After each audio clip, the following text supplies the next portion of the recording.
भगवत गीता जरूर पढ़नी चाहिए। यह बात मेरे कई दोस्तों ने कही, तो सोचा चलो आज हम भी भगवत गीता को पढ़ना शुरू करते हैं। और भगवान कृष्ण के आशीर्वाद से हमको भगवत गीता प्राप्त हुई। उसके बाद जब हमने भगवत गीता को खोला, तब हमें भगवान कृष्ण के अद्भुत दर्शन हुए। भगवान कृष्ण की कुछ अद्भुत तस्वीरों ने मेरा मन मंत्रमुग्ध कर दिया और मैं उनकी तरफ आकर्षित हो गया। आप भी देख सकते हैं उनकी कुछ ऐसी अलौकिक तस्वीरें। शुरुआत में जब हमने भगवत गीता को अध्ययन किया, तो हमें पता लगा कि भगवत गीता भगवान कृष्ण का ही स्वरूप है। आज हमने भगवत गीता के कुछ शुरुआती अध्ययनों में हमें पता लगा कि गीता में भक्ति, ज्ञान, कर्म सभी विषयों का विशाल रूप से विवेचन किया गया है। सभी मार्गों से चलने वालों को इसमें यथेष्ट सामग्री मिल सकती है, किंतु अर्जुन भगवान के भक्त थे, अतः सभी विषयों का प्रतिपादन करते हुए जहाँ अर्जुन को स्वयं आचरण करने के लिए आज्ञा दी है, वहाँ भगवान ने उसे प्रायः भक्ति प्रदान कर्म योग का उपदेश भी दिया है। परंतु उसके साथ भी भक्ति का अन्य स्थलों से अध्याहार कर लेना चाहिए। चौथे अध्याय के 34वें श्लोक में जो भगवान ने अर्जुन को ज्ञान प्राप्ति करने की प्रणाली सिखाई है और अर्जुन को चेतावनी देने के लिए कहा है, वास्तव में भगवान का आशय अर्जुन को ज्ञान सिखाने के लिए किसी ज्ञानी के पास भेजने का नहीं था, और न अर्जुन न जानकर भी उस प्रक्रिया से कहीं ज्ञान सीखा ही। उपक्रम उपसंहार को देखते हुए भी गीता का पर्यवसान शरणागति में ही प्रतीत होता है। गीता में सगुण निर्गुण की उपासना और तत्व के बारे में बताया गया है। परमात्मा की उपासना भेद दृष्टि से की जाए अथवा अभेद दृष्टि से, दोनों का फल एक ही है। यह बात कैसे कही गई? क्योंकि भेद पास को तो भगवान साकार रूप में दर्शन देते हैं और इस शरीर को छोड़ने के बाद वह उन्हीं के परम धाम को जाता है। भगवत गीता में साधक के लिए बड़ा अच्छा बताया गया है। जैसे साधन काल में साधक जिस प्रकार के भाव और श्रद्धा से भावित होकर परमात्मा की उपासना करता है, उसको उसी भाव के अनुसार परमात्मा की प्राप्ति होती है। जो अभेद रूप से अर्थात अपने को परमात्मा से अभिन्न मानकर परमात्मा की उपासना करते हैं, उन्हें अभेद रूप से परमात्मा की प्राप्ति होती है। जो भेद रूप से उन्हें भेजते हैं, उन्हें भेद रूप से ही वे दर्शन भी देते हैं। साधक के निश्चय अनुसार परमात्मा भिन्न भिन्न रूप से सब लोगों को मिलते हैं। भेदोपासना तथा अभेदोपासना दोनों ही उपासनाएं भगवान की उपासना है, क्योंकि परमात्मा सगुण निर्गुण साकार निराकार व्यक्त अव्यक्त सभी कुछ है। दोस्तों, गीता में समता की बात कही गई है। गीता में समता की बात प्रधान रूप से आई है। भगवत प्राप्ति तो समता की कसौटी है। ज्ञान, कर्म एवं भक्ति तीनों ही मार्गों में साधन रूप में भी समता की आवश्यकता बताई गई है, और तीनों ही मार्गों से परमात्मा को प्राप्त हुए पुरुषों का भी समता को एक असाधारण लक्षण बतलाया गया है। साधन भी उसके बिना अधूरा है, सिद्धि तो अधूरी है ही। जिसमें सिद्ध समता नहीं, वह सिद्ध ही कैसा। गीता में कुछ खास बातें बताई गई हैं, यानी जैसे गुणों की पहचान कैसे करें। गीता में सात्विक, राजस, तामस पदार्थों, भावों एवं क्रियाओं की खास वचन बतलाए गए हैं। वह इस प्रकार हैं: जिस भाव या क्रिया का स्वार्थ से संबंध ना हो और जिसमें आसक्ति एवं ममता ना हो तथा जिसका फल भगवत प्राप्ति हो, उसे सात्विक जानना चाहिए। जिस भाव या क्रिया में लोभ, स्वार्थ एवं आसक्ति संबंध हो तथा जिसका फल क्षणिक सुख की प्राप्ति एवं अंतिम परिणाम दुख हो, उसे राजस समझाना चाहिए। जिस भाव या क्रिया में हिंसा, मोह एवं प्रमाद हो तथा जिसका फल दुख एवं अज्ञान हो, उसे तमस समझना चाहिए।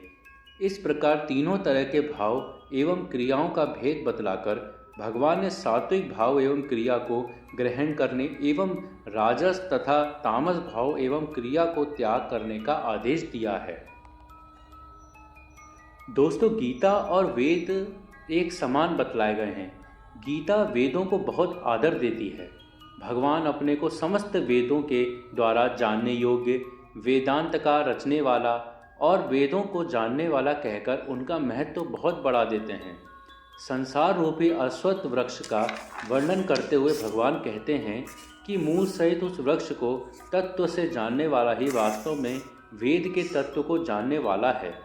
इससे भगवान ने यह बतलाया है कि जगत के कारण रूप परमात्मा के सहित जगत के वास्तविक स्वरूप तत्व से जानना ही वेदों का तात्पर्य है।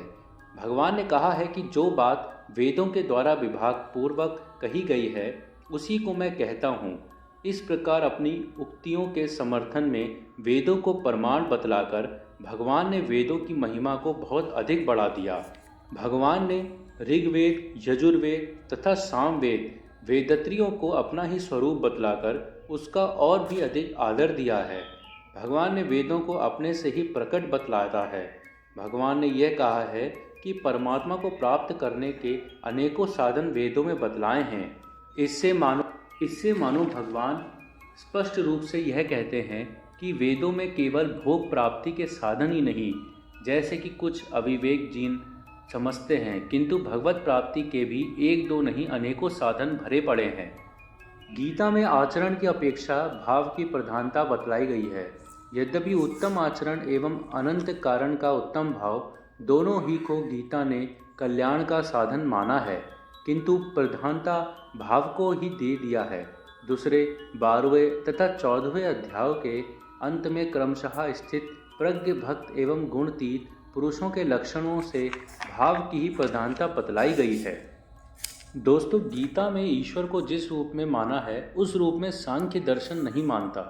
यद्यपि प्रकृति शब्द का गीता में कहीं जगह प्रयोग आया है, परंतु गीता की प्रकृति और सांख्य की प्रकृति के में महान अंतर है। कापिल सांख्य की प्रकृति तीनों गुणों की साम्य व्यवस्था है, किंतु गीता की प्रकृति तीनों गुणों की कारण है, गुण उसके कार्य। सांख्य ने प्रकृति को अनादि एवं नित्य माना है। गीता ने भी प्रकृति को अनादि तो माना है, परंतु नित्य नहीं माना है। गीता के पुरुष और सांख्य के पुरुष में भी महान अंतर है। कापिल सांख्य के मत में पुरुष नाना हैं, किंतु गीता के सांख्य पुरुषों को एक ही मानता है। गीता की मुक्ति और सांख्य की मुक्ति में भी महान अंतर है। सांख्य के मत में दुखों की अंत्य निवृत्ति ही मुक्ति का स्वरूप है। गीता की मुक्ति में दुखों की अत्यधिक निवृत्ति तो ही है ही, किंतु साथ ही साथ परमानंद स्वरूप परमात्मा की प्राप्ति भी है। भगवान बोलते हैं, ना बंधन है ना मोक्ष, केवल निरामय ब्रह्म ही सर्वत्र विराजमान है।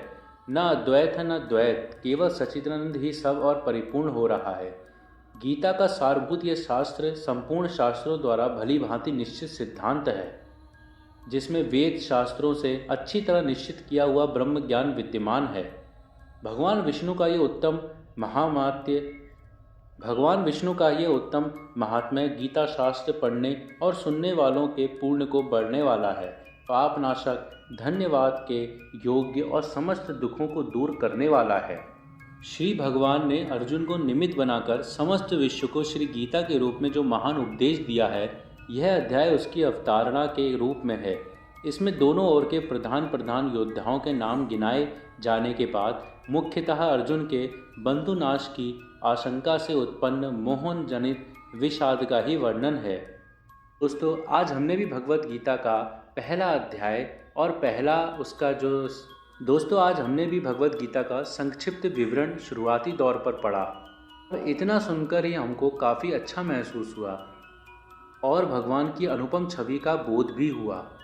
हम आशा करते हैं कि आपको हमारी यह वीडियो अच्छी लगी होगी। लाइक अवश्य करिएगा, कमेंट में हरि नारायण का जयकारा अवश्य लगाइएगा। जय देवभूमि, जय उत्तराखंड।